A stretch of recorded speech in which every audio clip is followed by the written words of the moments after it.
कि नाचहि गावहि विबुध बधूती और बार बार कुसुमांजल छूटी। और कि जहां तहां विप्र वेद धुनि करहि और बंदी बिरदा बलि उचर। अब देवता कुल कीर्ति सभी कर रहे हैं, नर नारी मंगल गीत गायन कर रहे हैं और भक्तों कैसे सुंदरता का बखान किया जा रहा है कि सोहत सिय राम के जोड़ी।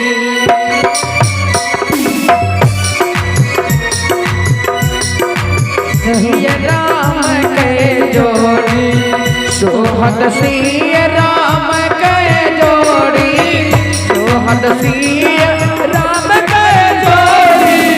छवि सिंगार मनहु कठोरी, छवि सिंगार मनहु कठोरी।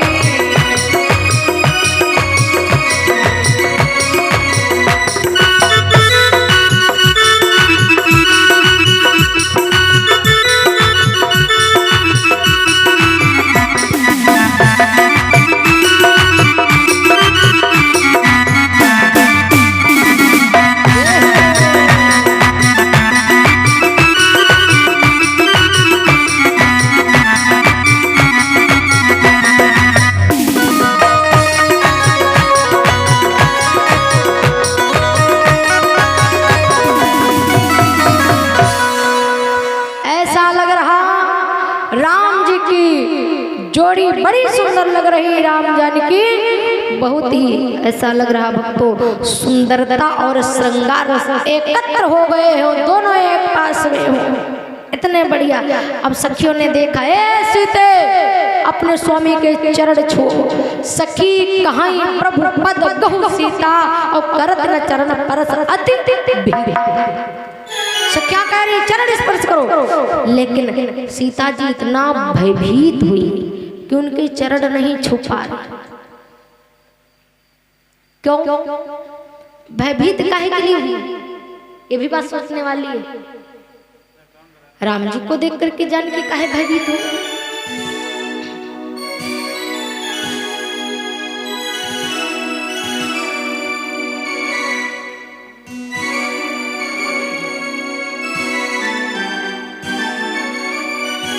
क्या कह रहे हैं जानकी, ये हमारी परंपरा है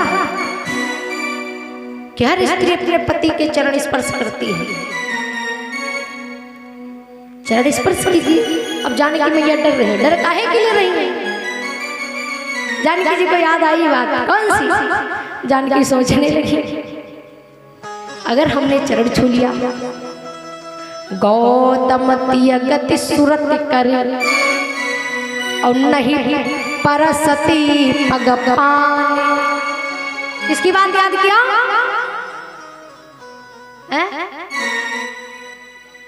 गौतम जी की पत्नी की याद आई है और मन बिहसे रघुवंश मनी और प्रीत अलौकिक जान। गौतम जी की पत्नी अहिल्या की गति का स्मरण करके श्री सीता जी हाथ खाली जोड़ ले,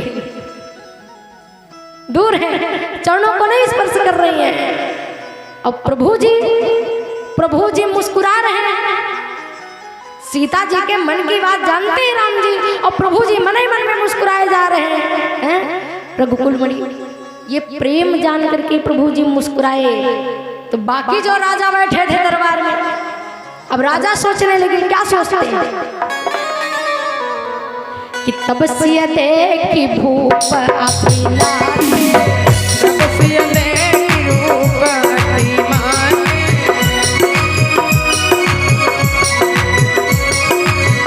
तब सिय देखी भूप अति माने, तब सिय देखी भूप अति माने।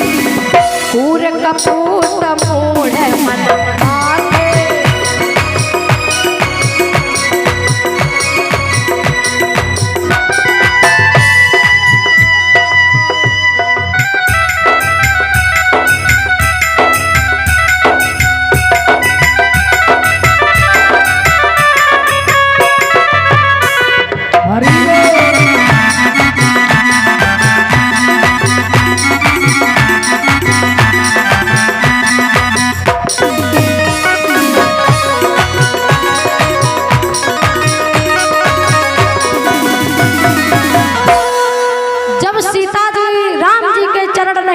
स्पर्श करती है तो जो राजा थे उठी उठी पहिर सनाह अभागे, उठ करके खड़े हो गए। मूढ़ राजा, मूर्ख राजा उठ करके खड़े हुए और तमतमाए।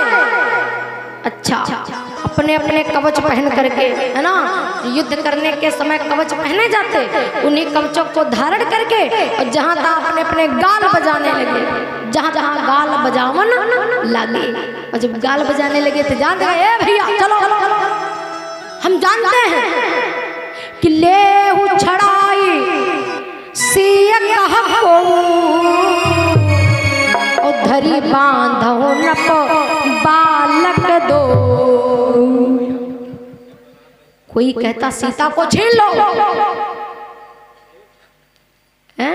का सीता जी को छीन लो, और ये राजकुमारी इन दोनों को पकड़ करके बंदी बना लो। कहा धनुष तोड़ने से ही चाह नहीं सके, कोई बात नहीं है, नहीं धनुष तोड़ पाए कोई बात नहीं, जानकी तो छिड़ा ही सकते हैं, ये तो कर ही सकते हैं।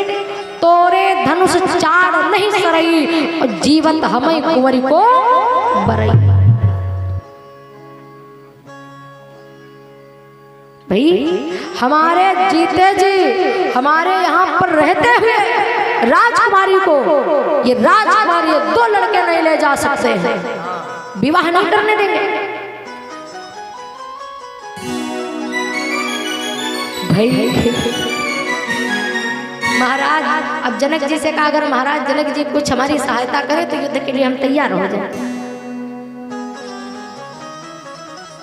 लेकिन जो कुछ राजा ऐसे थे जो संत भी थे, साधु थे,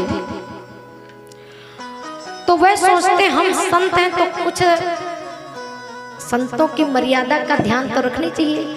वो कहने लगे, अरे निर्लज्ज राजाओं, जब धनुष न तोड़ पाए तो अब तो एकदम निर्लज्जता पर उतारू हो गए, जबरदस्ती जानकी को छीनना चाहते हो। तुम सबको नहीं पता है हमारे सामने जो विराजमान ये कौन है।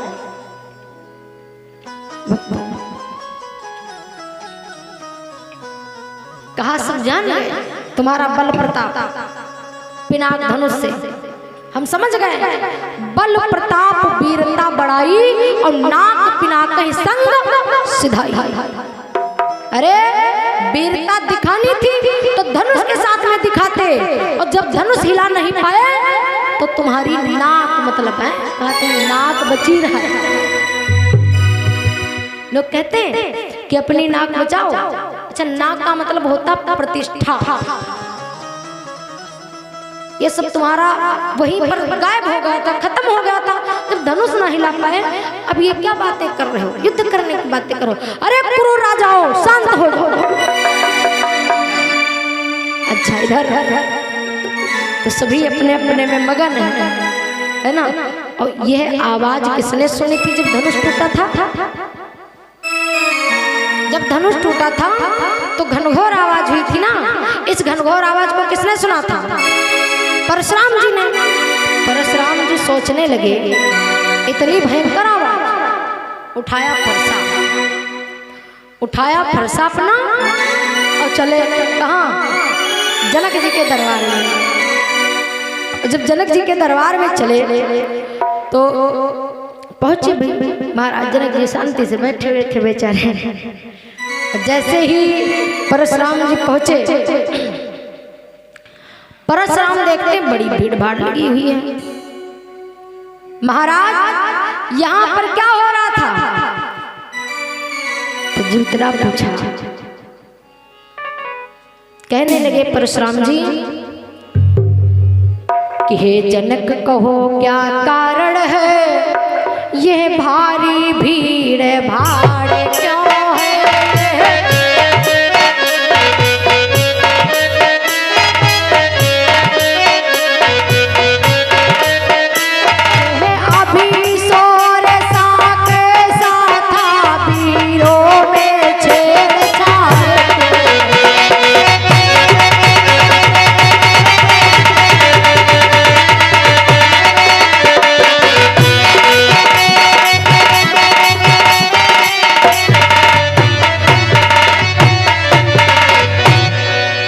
महाराज ये भी जो शोर हो रहा था, ये आवाज कैसी थी?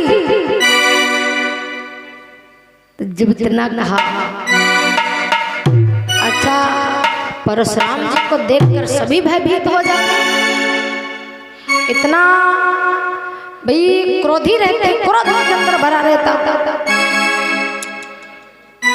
तो बता ही रहे थे महाराज जनक जी, और तब तक परशुराम जी की दृष्टि पड़ गई टूटे हुए धनुष की तरफ। और जैसे टूटे हुए धनुष की तरफ नजर पड़ी, और महाराज का क्रोध और तेज लाल लाल आंखें भई, गरमा गया शरीर, तेजस्वी तुझने तभी की गर्जना गंभीर। महाराज जैसे ही देखा भाई ये धनुष टूटा पड़ा, परशुराम जी का क्रोध और बढ़ गया। और जब क्रोध और बढ़ गया, कहने लगे जनकराज बताओ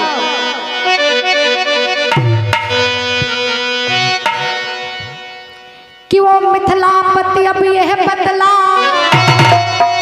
धनवा को किसने तोड़ा है, और किसने इस भरे स्वयंवर में सीता से नाता छोड़ा।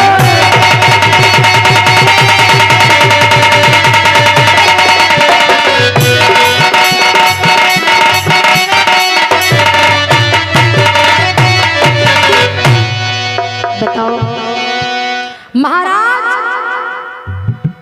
किसने ये काम किया है? अगर नहीं बताए तो सुनो महाराज, अत्यंत शीघ्र बतला उसको, वरना चौपट कर डालूंगा।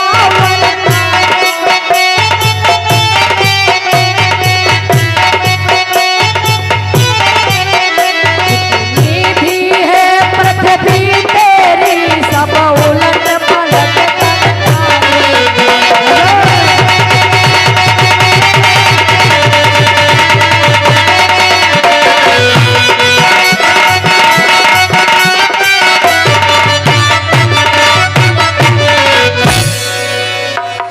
बताओ महाराज के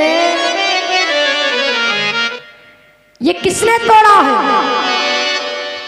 जहां पर खुशी का माहौल था, खुशी मनाई जा रही थी, और महाराज परशुराम जी जैसे आए तो भैया रंग में सब भंग हो। बताओ महाराज, तो भाई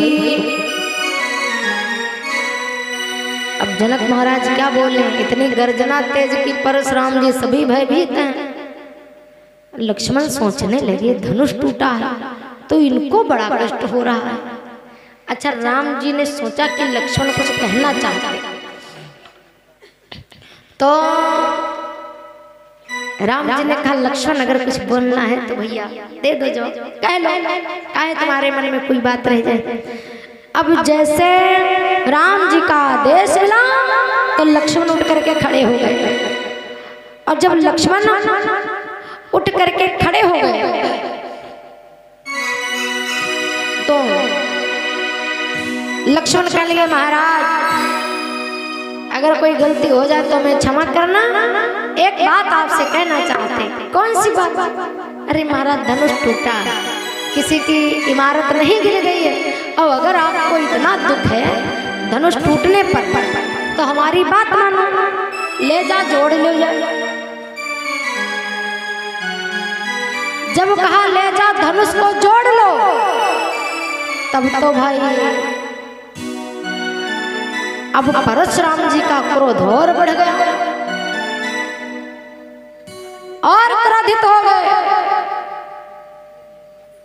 परशुराम जी कहने लगे इस दरबार में इतने बड़े राजा बैठे, किसी में इतना सामर्थ्य नहीं जो हमारे सामने उठ करके बात कर ले, और ये छोटा सा लड़का हमें जवाब दे रहा है। लक्ष्मण जी कहने लगे महाराज क्षमा करना, लेकिन फिर भी मैं कहना चाहता हूँ। क्या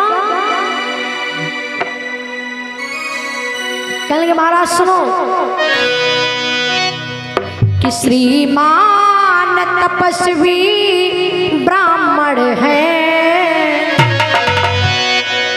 कि श्रीमान तपस्वी ब्राह्मण है, इसलिए मुझे यह कहना है।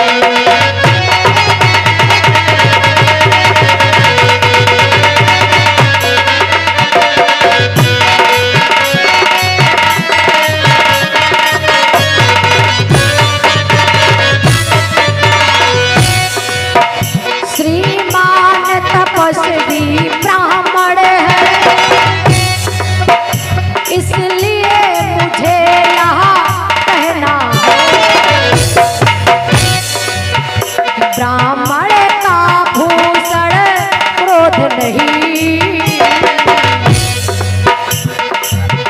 ब्राह्मण का भूषण क्रोध नहीं, जो महाराज ने कहे।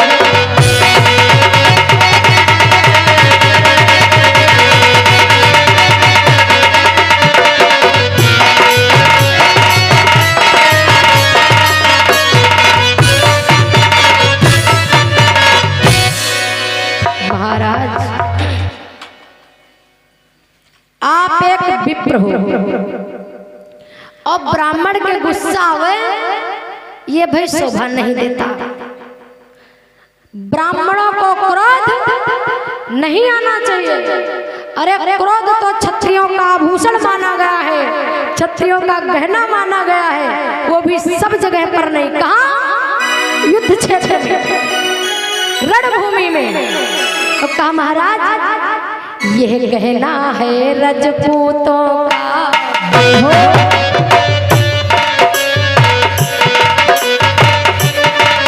जो पहना जाता है रण में।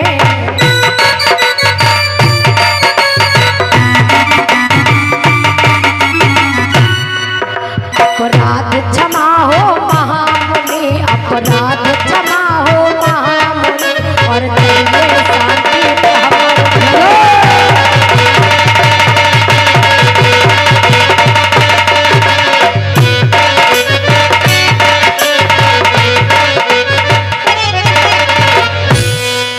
महाराज ये जो क्रोध होता है, ये क्रोध क्षत्रिय धारण करते हैं। कब? जब रणभूमि में होते हैं। और महाराज इसलिए हम आपसे क्या कहें, आप तो वैसे ही श्रेष्ठ हो, ज्ञानी हो, और हमसे ज्यादा ज्ञान तो आपको है ही है। हम अगर आपको ज्ञान दें, आपके सामने ज्यादा बातें करें, तो ये हमें शोभा नहीं देता है। इसलिए महाराज आप विप्र हो, आप शांत हो जाओ, क्रोध नहीं बढ़िया लगता है। तो परशुराम जी, जैसे परशुराम जी के वचनों का विरोध किया लक्ष्मण जी ने, तो परशुराम जी और क्रोधित हो गए। परशुराम जी ने कहा तूने मुझे समझ क्या रखा है, क्या समझ लिया तूने? कि बोले बालक क्या हुआ तुझे, जो बात काटता जाता है, जो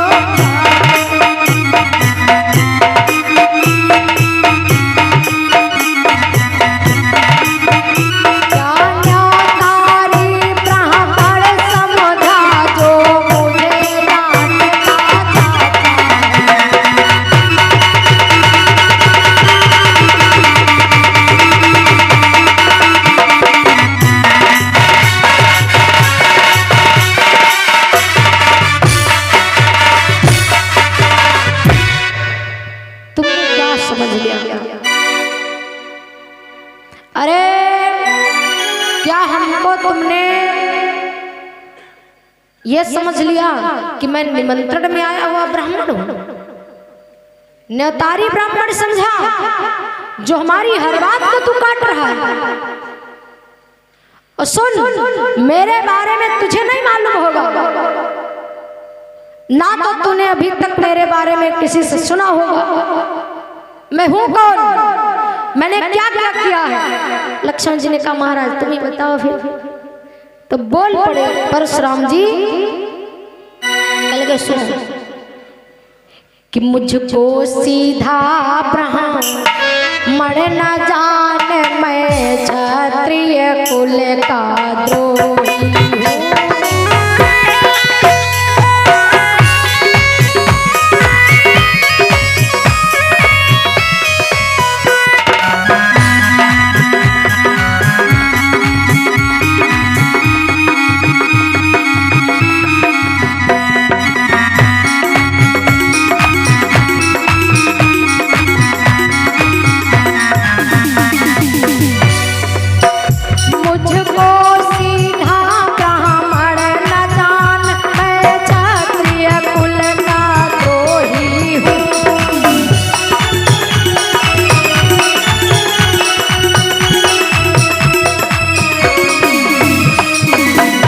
रघुवंशी बाल ब्रह्मचारी अति क्रोधी हूँ।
महाराज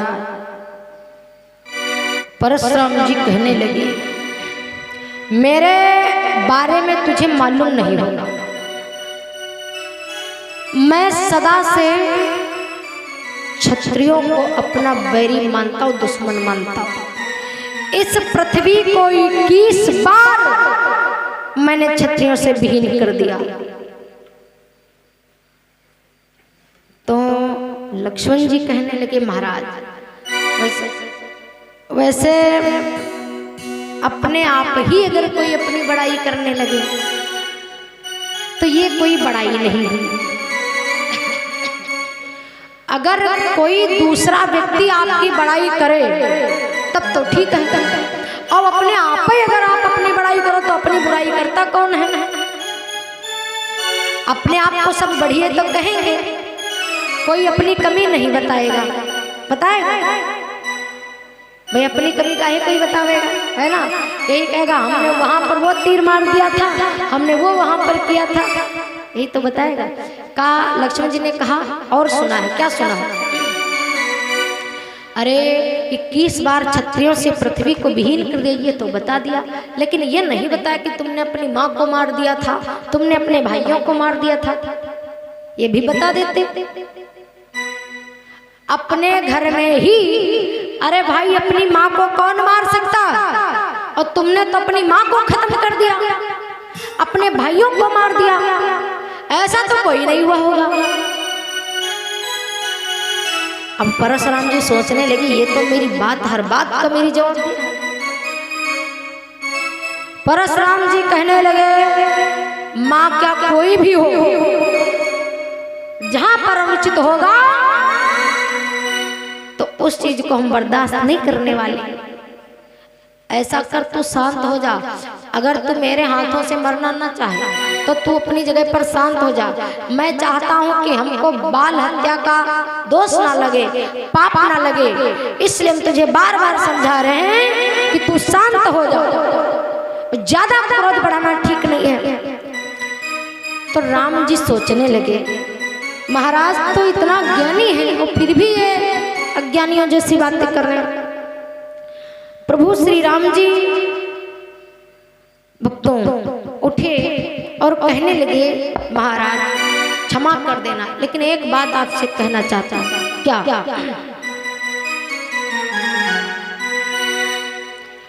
कि नाथ शंभु धनो भंज निहारा, हुई है कोई को दास तुम्हारा।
धनुष को तोड़ने वाला कोई दासी होगा आपका। जब ये बात कही राम जी ने तो परशुराम कहने लगे, दास नहीं, वो अपराधी है जिसने इस धनुष का भंजन किया। और भाई क्रोध में बोले तो लक्ष्मण कहने लगे, भैया जितना इनसे विनम्रता से बात करोगे उतने ये खोपड़ी पर बैठ जाएंगे। हैं? बताया भी गया है। लक्ष्मण कहने लगे, भैया सुनो, एक बात सत्य है। कौन सी? कि बोले सुख का सम्माद कभी दुख का कारण बन जाता है, मीठी बोली के कारण ही तोता पिंजड़े में आता है।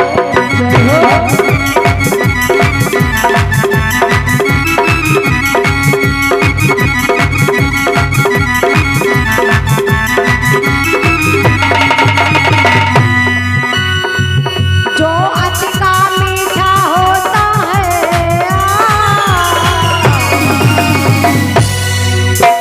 अपना नाश कराता है, अति का मीठा गन्ना है कोल्हू में पेरा जाता है।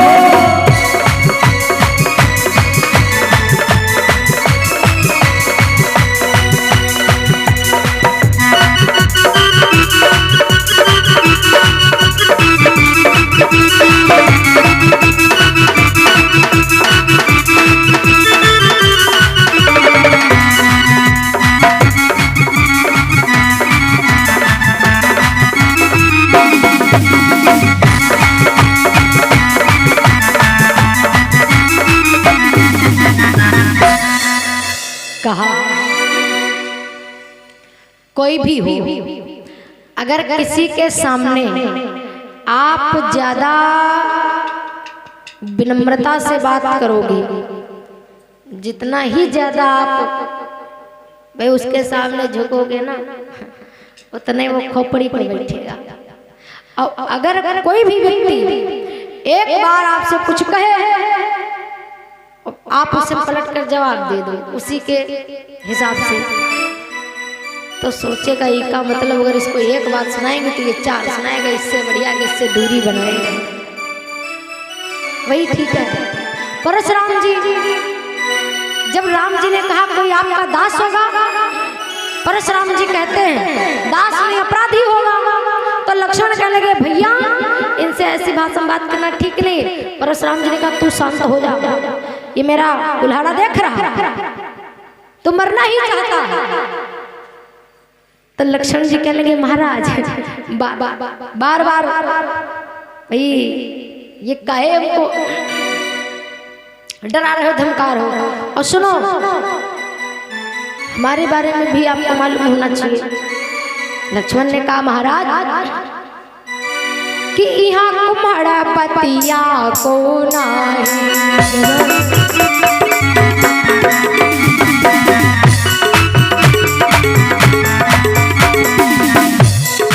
यहाँ कुम्हाड़ा पतिया को नहीं, जे तरजनी देख बन जाए।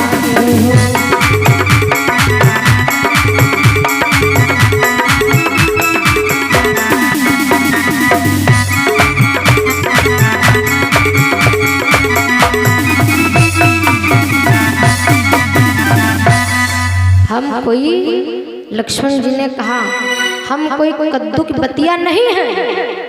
ये उंगली बार बार चमका रहे हो, देख करके डर जाएंगे।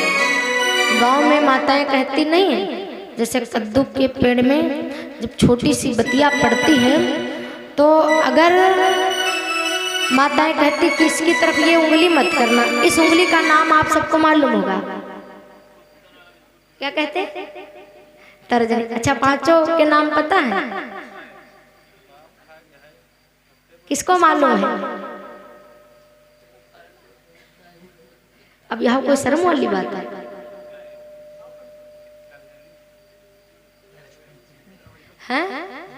पता होना चाहिए ना। नहीं मालूम तो बताएं। देखिए, इसको अंगुष्ठ कहते हैं, तर्जनी, मध्यमा, अनामिका, कनिष्ठिका, ये 5 के नाम हैं।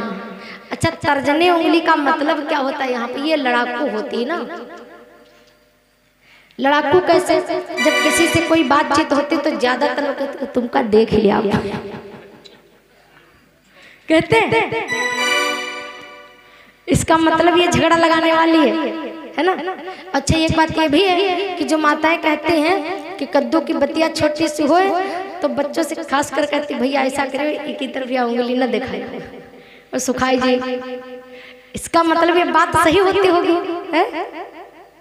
अब देखो अजमायो, जहाँ कद्दू का पेड़ देखो बतिया सतिया पड़ी उसका देख लियो एक बार, है ना।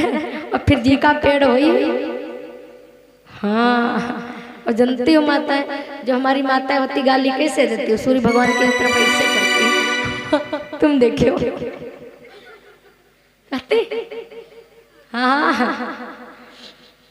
तो लक्ष्मण जी कहते हैं कि हम कोई कद्दू की बतिया नहीं है, ये उंगली देखकर हम डर जाएंगे। बोलिए शंकर भगवान की जय हो, हनुमान जी महाराज की जय हो। अच्छा, तो परशुराम जी सोचने लगे ये तो हमसे बड़ा वाला है। परशुराम जी ने सोचा, परशुराम जी ने कहा लल्ला देख तू भी छोटा बच्चा इसलिए तुझे समझा रहा हूं, तू शांत बैठ जा। तो लक्ष्मण कहने लगे महाराज आपको इस धनुष पर ज्यादा ममता है, तो आप याद करो कि मैंने बचपन में, लक्ष्मण जी एक बात और कहते महाराज बचपन में हमने ना जानी कितनी धनुया तोड़ डाली है। वही लखनलाल कहते हैं कि बहु धनु ही तो रीला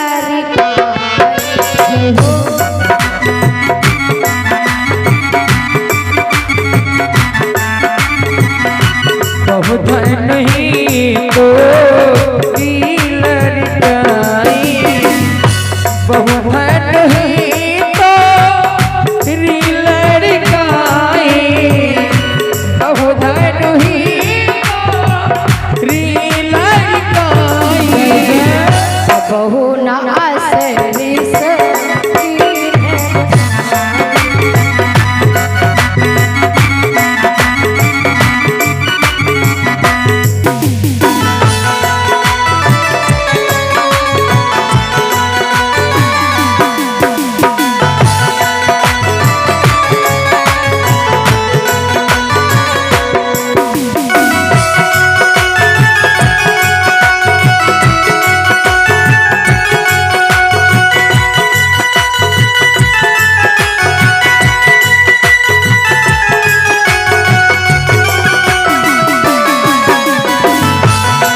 ये धनुष क्या टूटा तो तुम इतना क्रोध कर रहे हो? अच्छा तो लक्ष्मण ये बात क्यों कहते कि बचपन में बहुत सी धनुष तोड़ी थी हमने? ये बात क्यों कह रहे हैं? एक बार की बात है। आप सबको मालूम होगा जो परशुराम जी हैं, इनके गुरुजी भोले बाबा, इनके गुरुदेव भोले बाबा। अच्छा, जिससे कुछ सीखा जाता है, ज्ञान लिया जाता है, उसके बदले में उसको गुरु दक्षिणा दी जाती है। परशुराम जी ने जब ज्ञान अर्जन किया भोले बाबा से, तो भाई विचार किया लाओ गुरु दक्षिणा भी दे दे, तभी तो हमारा ज्ञान पूरा होगा। तो कहा महाराज, कहा गुरुजी आप अपनी गुरु दक्षिणा बताओ। तो जब गुरु दक्षिणा के बारे में पूछा तो भोले बाबा ने कहा कुछ नहीं लेंगे। परशुराम जी ने कहा नहीं, हम देंगे जरूर। तो भोले बाबा ने विचार किया जब तुम जिद कर रहे हो देने की, तो हमको शेष जी की मणि ला करके दे दो। का शेष जी की मणि ला करके दे दो। तो अब परशुराम जी ने विचार किया कि भाई शेष जी की मणि लाएंगे। परशुराम जी चल पड़े शेष जी की मणि लाने के लिए। जब शेष जी की मणि लाने के लिए चल दिए, अब शेष जी पुत्र किसके हैं? किसके पुत्र हैं? धरती माता के। शेष जी धरती माँ के पुत्र हैं। धरती माँ ने विचार किया हमारे पुत्र की मणि चली जाएगी तो मणि के बिना एक शेष, एक सर्प शोभा नहीं देता। तो पृथ्वी माँ ने एक बूढ़ी नारी का रूप बनाया और शेष जी को छोटा सा नन्हा सा बच्चा बना लिया और उसी मार्ग में लेकर के बैठ गए जिस मार्ग से परशुराम जी को जाना था। बैठी और रो रही है। परशुराम जी ने कहा कि ना